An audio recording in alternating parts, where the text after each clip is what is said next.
ద్వారకాకి bridge. ఇంకా construction జరుగుతుంది, crane తిరుగుతుంది చూడండి. ఇది బ్రిడ్జి, బేట్ ద్వారకాకి బ్రిడ్జి కట్టారనమాట. ఈ మధ్యనే నరేంద్ర మోడీ దీన్ని ఓపెన్ చేశారు.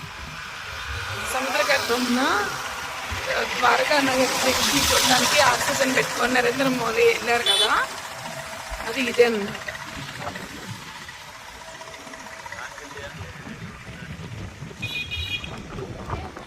అంటే లాంచ్ లేకుండా లాంచ్లో వెళ్ళేవాళ్ళము, ఇప్పుడేమో నరేంద్ర మోడీ బ్రిడ్జ్ కట్టారు. కన్స్ట్రక్షన్ ఇంకా జరుగుతూనే ఉంది పైన.